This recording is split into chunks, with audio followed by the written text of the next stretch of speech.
Hey, welcome back to the channel. It's awesome that you're tuning in, because in this video we are going to take a close look at the mini PC here in my collection, just to see what can we do with it, slapping some butters here on it, and can we make this a budget emulation beast. And let's talk about how I got it. But nowadays we do have like so many cool ways to play, absolutely too much. But when it comes to mini PC, in my opinion, it's going to be like the next level. The Raspberry Pi is just a really cool piece of tech. I find it a little bit pros and cons. I'm not going to do an in-depth about it, because maybe we can do a side-by-side battle in the future. But for now, I just wanted to say this thing, I personally really love it. If you're going to slap a good cooling on it, we can play so much stuff on this. To even slap this thing in an arcade machine. The jungle of the Android boxes, that is something different, like an absolutely different story. So what I like about the Kinhank or Super Console or just Android boxes, in combination with Emulation, we can do so many cool things. This is more like a modified Android box. You can see like they made a special 3D printed thing that they slap on here with an extra fan for cooling. But when it comes to emulation, this is the S905X3 chip. It's more like the mid-range, to be honest. We can play a lot of cool stuff, even up to Dreamcast. So for the old school stuff, this is pretty damn cool. Some time ago I went to the thrift shop and they have this thing laying around. It was not defective of any kind. I was more like, hey, how much do you want for it? And they sold me for around, I think it was 60 or 70 euro. So that is pretty damn dirty cheap. And the thing that I really like about it, this thing comes even with a lot of cool features you don't have with your typical Super Consoles. So first of all, it comes with Wi-Fi and an antenna, so the Wi-Fi capability is even better in my opinion. Then we have like the option for an HDMI display port out. We have two USB 3.0s at the back and two 2.0s, RJ45, and VGA connection. And at the front we're going to get ourselves another two ports, USB 3.0. We have an audio jack out, and it's absolutely crazy. You can even use a headset if you want to. And an on-off switch. But another thing is that this thing even comes packed with a 7th generation i5. I just want to point out, when it comes to the Optiplex 3050, there are so many versions out there, like absolutely ridiculous, maybe even with newer chip or better and faster chips. Depending where you find it, depends of course where and how much you're going to pay for it. I was lucky to get it for around 70 freaking euro, or 60-70, so that was a freaking bargain. And something we don't need to forget, that this thing comes in a very nice slim format. Like this thing is absolutely cool to basically like put underneath your television, slap some buttons here on it, and you can just play some games. And that is what I particularly like about it, the form factor. But how powerful is it? But let's talk about the options. So let's open it up and let's see what we're going to get in the inside. Because not all of the slim like mini PCs have the option to add yourself a hard drive. This is not going to be a big of a deal, simply because we do have like 3.0 ports, so we can basically use that method. It's also very fast, but the thing is, almost like I want to record something, I realized that I forgot how to freaking open up these things. Another thing you can get yourself is basically like a kit. And what do I mean with the kit? So nowadays we have the option to get yourself like a very nice case like this. And in the inside we're going to find stuff like two controllers. And they are like ready to go. These are like your high quality chemical PlayStation 2 controllers with a dongle. And inside we're going to get ourselves a hard drive. And what is very interesting with the Pauky pad, for example, we can just plug it in. You only need to add your stuff and you're ready to go. So that's very convenient if you ask me. It even comes with a very nice protection plush. You pay a lot for basically like a couple of things. They even include like some manuals to say like how you need to add stuff, how you can need to connect to the internet. But this is like a more easy way to go to. And the craziest thing is they even sell it in all kinds of versions. And yeah, think about like all kinds of formats like 500 gigabyte, 1 terabyte, 2 terabyte. You can just grab yourself a hard drive. You don't need to buy anything and just slap your files on and you're ready to go. Okay, so next up, what we need to do is very simple. Get yourself the part that you want to have. For example, the hard drive, the USB or the SD card. We're going to convert some Potocera on it, and when it's ready, we can just slap it in and start messing around with it and build ourselves like a retro emulation beast. Alright, so this thing comes with some awesome features. To begin with, we do have the option to swap out the 2.5 inch drive for an SD or a hard drive. Then we have like even an internal speaker, so if you like that kind of things. So that is also an option with this. The way how they cool the CPU here is also a very nice way. They're using this special tunnel kind of cooling. Underneath we do have a cooling element. It sucks the air from the outside and blows it all the way to the front over here. What I also like about it is that we can remove the SSD or the hard drive fairly easy. Another option is pretty damn cool. We do have the option to build in an internal SSD if you want to and pull it on the main board itself. But if you need to get freaking like replacing the RAM modules, it's going to be a little bit more hassle. We need to remove the cooling element somehow, or the cooler itself, because it's underneath here. That's a little bit of a bummer. Alright, so let's start with some Mame and Mortal Kombat. And the reason why is very simple. Mortal Kombat 2 doesn't run on many, let's see, chip devices. With this cheap PC and Botosera, it will have the option to play this game. He's going to shoot. I knew it. Tap. You know how it goes. Use the spear, punch him in the balls.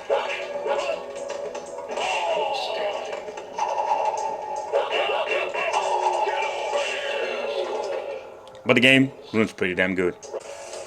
Alright, so next up what I want to try out is to see if we can run some Mame with Tekken Tag. So the Tekken 2 and 3 will run just fine. But what I find out is quite interesting is depending on what kind of CPU we're having, we do get like some different performance. So with Tekken Tag now we don't have like great performance. And it's quite interesting when you're looking at some other chips, like older ones, they run just fine. So that is always like the more of the gamble. Alright, so next up I want to try some Killer Instinct, and this is a system that doesn't run on a lot of Super Console X devices and Raspberry Pi 4. So I think that's one of those appealing things that we can play with the mini PCs. Especially if you of course like this game. We're getting some amazing performance.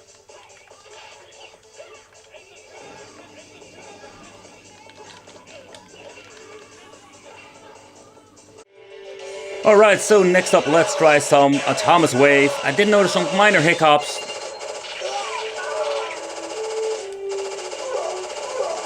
But the overall performance is pretty damn good.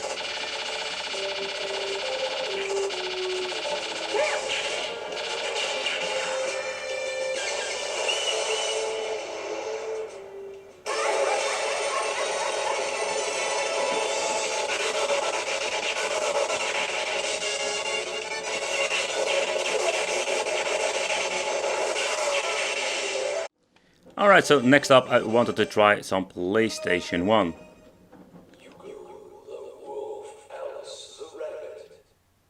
And just to see how it runs on the mini PC. Of course, PlayStation 1 is a system that we can run on many devices nowadays, including a lot of handhelds.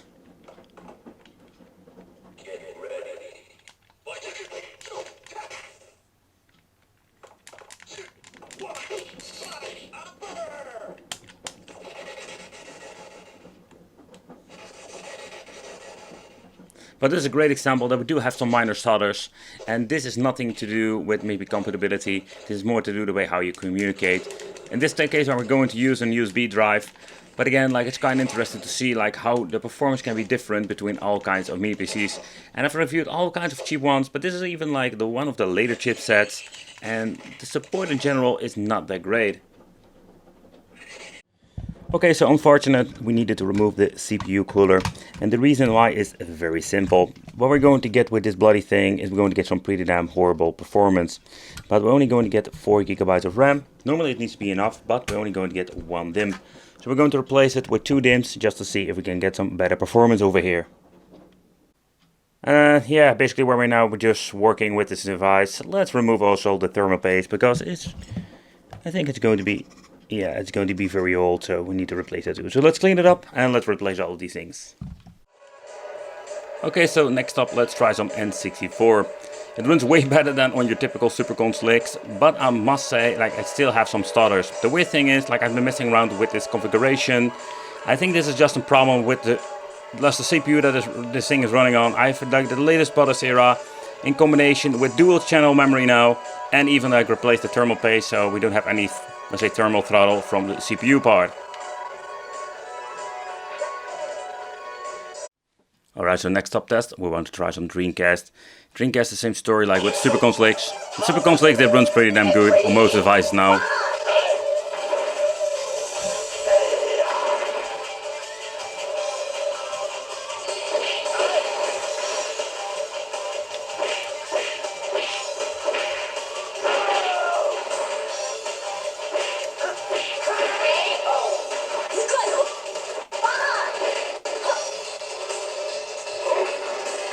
But unfortunately, all of the games that basically uses this freaking CPU has problems. But you know, like, despite a lot of stuff doesn't run very well. So if you go, even if it was like supporting the CPU and the software was everything like optimized perfectly for this, I can tell you that we still have some limitations, especially when it comes to GameCube and PlayStation 2. We just need to have more power to run like sort of high-end stuff. And even as an i5 from the 7th generation, it's not enough. By far. You can see like some parts are playable. And of course, if you're going to choose a less demanding game, like a two-dimensional one, you will get better performance in general.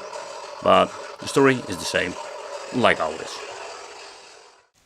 But I just wanted to show you also in this video, so with having this specification list, I implemented some extra 4 GB of memory, so we went from single to dual channel, and I just added the hard drive inside the machine itself. But despite all of the changes, there is no way of getting better performance, including some messing around with the configuration files. Yeah, it's a little bit of a bummer, but this is a great case, like that not every single time when you're getting a mini PC that is having better CPU, that it will be better in the performance. But did you own like one of these Dells, and what kind of CPU do you have? Because I find it quite interesting to see how many of these Dells are out there with all kinds of configurations. Yeah, mine it was not great. I was not very pleased with it. I personally prefer like have like an older chip that have better performance. I want to thank you for watching. Consider subscribing, hit that little bell, become the Wicked family, and it will be great to see you in the next video.